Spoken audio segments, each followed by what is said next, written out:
రాయ్పూర్లో జరిగిన సెకండ్ వన్డేలో మన బ్యాట్స్మెన్స్ 350 కొట్టినా కానీ దాన్ని డిఫెండ్ అయితే చేసుకోలేకపోయారు.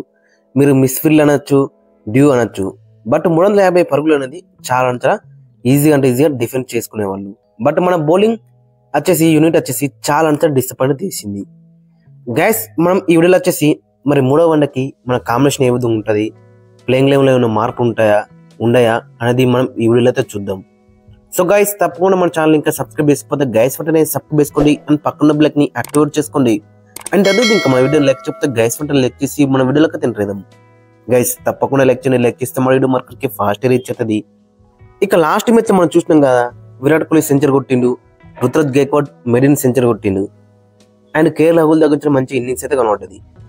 సో ఈ ముగ్గురు కూడా మంచిగా రాణించిళ్ళు, మనల్ని 358 కొట్టిళ్ళు.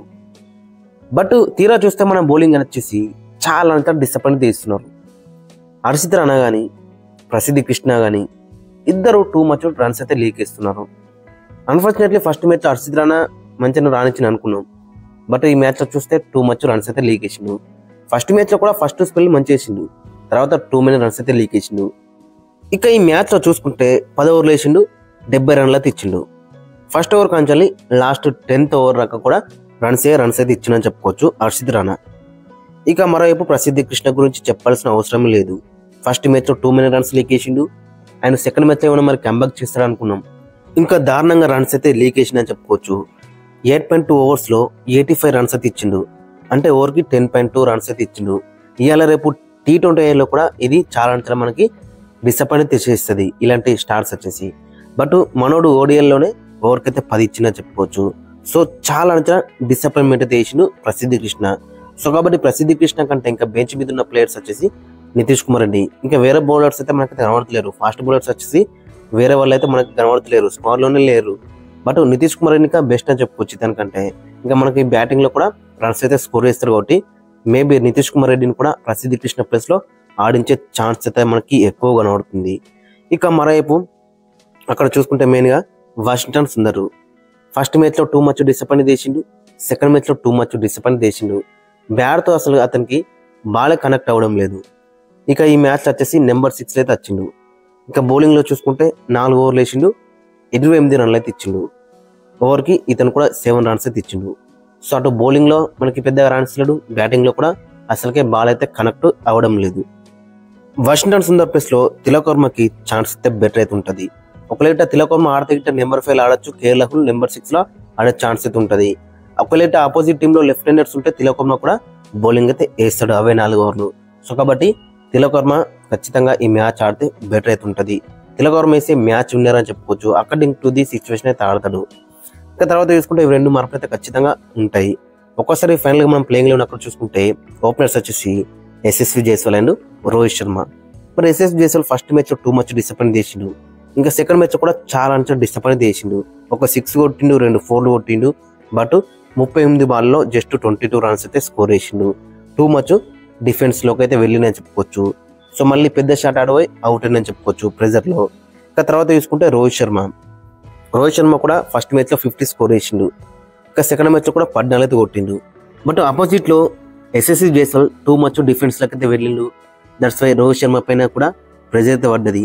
సో అక్కడ అవుట్ అని చెప్పుకోవచ్చు రోహిత్ శర్మ. బట్ ఈ మ్యాచ్ లో ఖచ్చితంగా రోహిత్ శర్మ దగ్గర నుంచి ఒక మంచి నాకైతే ఎక్స్పర్ట్ తెస్తున్నాం. మరి 100 ఇలాంటి అంతకన్నా ఎక్కువ అనేది కింద కామెంట్స్ అయితే మెన్షన్ చేయండి గైస్. ఇక తర్వాత మెయిన్ గా చూసుకుంటే number 3 Virat Kohli back to back 2 సెంచరీలు అయితే స్కోర్ చేసిండు. ఇక విరాట్ కోహ్లీ ఎవ్వరు కూడా ఆపరు. మరి 2027 వరల్డ్ కప్ ఖచ్చితంగా ఆడతాడు. ఆయన రీసెంట్ న్యూస్ కూడా వస్తున్నాయి, విజయ్ హజారే ట్రోఫీ కూడా ఢిల్లీ తరపున అయితే ఆడతాడు. సో కాబట్టి ఖచ్చితంగా 100% విరాట్ కోహ్లీ ప్లేస్ అనేది గ్యారంటీ అని చెప్పుకోవచ్చు 2027 వరల్డ్ కప్ కి అయితే. లాస్ట్ మ్యాచ్ లో మనం చూసినాగా 102 రన్స్ స్కోర్ చేసిండు 93 బాల్స్ లో, 7 4s 2 6s 109 స్ట్రైక్ రేట్ తో. ఈ మ్యాచ్ లో కూడా సెంచరీ స్కోర్ వేస్తే చాలా బెటర్ అయితే ఉంటుంది. రికార్డ్స్ మీద రికార్డ్స్ అయితే బ్రేక్ అయితే చేసిందని చెప్పుకోవచ్చు గత మ్యాచ్ లో. ఇక number 4 Ruturaj Gaikwad. Last match లో బ్రిలియంట్ సెంచరీ అయితే మనం అయితే చూసినాం రుతురాజ్ గైక్వాడ్ దగ్గర. మీరు స్పిన్నర్లు అయ్యని పేసర్లు అయ్యని సింపుల్ గా మనకైతే కనబడుతుంది. తన షాట్స్ చాలా క్లాసీ ప్లేయర్ అని చెప్పుకోవచ్చు రుతురాజ్ గైక్వాడ్. సో ఈ మ్యాచ్ లో కూడా అదే నాకు కంటిన్యూ చేస్తే మాత్రం చాలా బెటర్ అయితే ఉంటుంది. ఇక నెంబర్ 5లో చూసుకుంటే తిలక్ వర్మ. ఒకవేళ తిలక్ వర్మ ప్లేయింగ్ లెవెన్కి వస్తే మాత్రం 6లో కేఎల్ రాహుల్ ఆడతాడు, 5లో తిలక్ వర్మ అయితే ఆడతాడు. సుందర్ ప్లేస్లో ఖచ్చితంగా తిలక్ వర్మకి ఛాన్స్ ఇచ్చే అవకాశం అయితే మనకి ఎక్కువ అవుతుంది. సుందర్ కూడా చాలా అంటే డిసప్పాయింట్ చేసిండు. అవే 4 ఓవర్లు ఖచ్చితంగా తిలక్ వర్మ కూడా అదే ఆఫ్ స్పిన్ అయితే ఇస్తాడు. అండ్ బ్యాటింగ్ లో కూడా అకార్డింగ్ టు ది సిచ్యువేషన్ అయితే ఆడతాడు. ఇక ఫీల్డింగ్ లో అయితే చెప్పాల్సిన అవసరం లేదు. మరి మనోడు ఎలాంటి ఫీలింగ్ చేస్తాడు అనేది లాస్ట్ మ్యాచ్ లో మనం ఎగ్జాంపుల్ అయితే చూసినాం. సో కాబట్టి తిలక్ వర్మ ఆడితే మాత్రం చాలా అంటే బెటర్ అయితే ఉంటుంది ఈ మ్యాచ్ వచ్చేసి.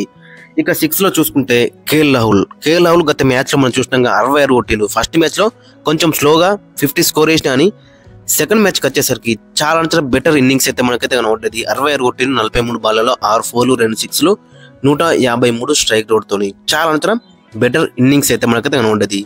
సో ఈ మ్యాచ్ కూడా అదే ఇన్నింగ్స్ ను కంటిన్యూ చేస్తే మాత్రం చాలా అంటే బెటర్ అయితే ఉంటుంది.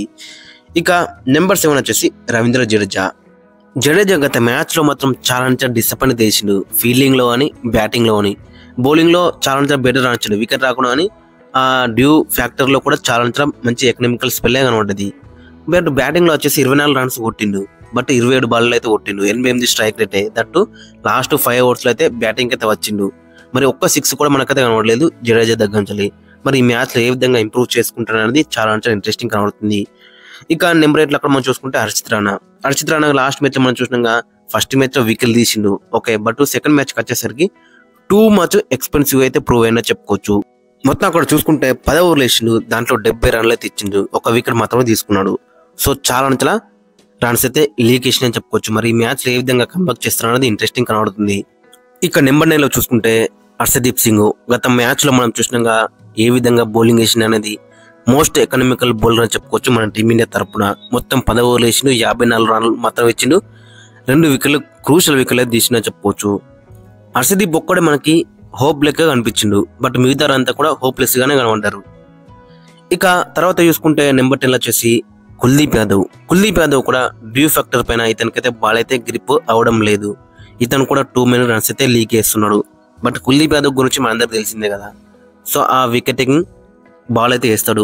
లాస్ట్ మ్యాచ్ కూడా కనబడ్డది, ఐడెన్ మార్క్రమ్ క్యాచ్ అయితే మిస్ చేసిండు అక్కడ ఎస్ఎస్వి జైసోల్. అక్కడ గిట్ట క్యాచ్ పడితే గిట్ట సినారీ అనేది డిఫరెంట్ గా అయితే ఉండేది. ఇక తర్వాత చూసుకుంటే ప్రసిద్ధి కృష్ణ. మనం ఇంతకుముందు చెప్పుకున్నాం, ఒకరికి ఆడచ్చు, లేదంటే ఇతని ప్లేస్ లో నితీష్ కుమార్ రెడ్డి ఆడే ఛాన్స్ అయితే మనకి ఎక్కువ కనబడుతుంది. ఇక ఫైనల్ గా ప్లేయింగ్ లో అక్కడ మనం చూసుకుంటే ఓపెనర్స్ వచ్చేసి రోహిత్ శర్మ, ఎస్ఎస్వి జైస్వాల్, 3లో విరాట్ కోహ్లీ, 4లో రుతురాజ్ గైక్వాడ్, 5లో తిలక్ వర్మ, 6లో కేఎల్ రాహుల్, 7లో రవీంద్ర జడేజా, 8లో హర్షిత్ రాణా, 9లో కుల్దీప్ యాదవ్, 10లో హర్షదీప్ సింగ్, 11లో ప్రసిద్ధి కృష్ణ. ఒకవేళ ప్రసిద్ధి కృష్ణకి మరొక ఛాన్స్ ఇవ్వాలనుకుంటే ఇవ్వచ్చు, లేదంటే నితీష్ కుమార్ రెడ్డికి ఛాన్స్ ఇచ్చే అవకాశం కూడా మనకైతే కనబడుతుంది. సో ఓవరాల్ లో చూసుకుంటే గైస్ ఇది అండ్ మీ ఒపీనియన్ అయితే కింద కామెంట్స్ అయితే మెన్షన్. ఈ మ్యాచ్ గెలిస్తే సిరీస్ అయితే గెలుస్తాం. సో ఆల్రెడీ సిరీస్ అయితే ఈక్వల్ అయిందని చెప్పుకోవచ్చు. ఈ మ్యాచ్ ఎవరు గెలిస్తే సిరీస్ వాళ్ళే అని చెప్పుకోవచ్చు. గైస్ మరి మీ ఒపీనియన్ అయితే కింద కామెంట్స్ అయితే మెన్షన్ అండ్ మీ యొక్క ప్లేయింగ్ లెవెన్ కూడా కింద కామెంట్స్ అయితే మెన్షన్ చేయండి.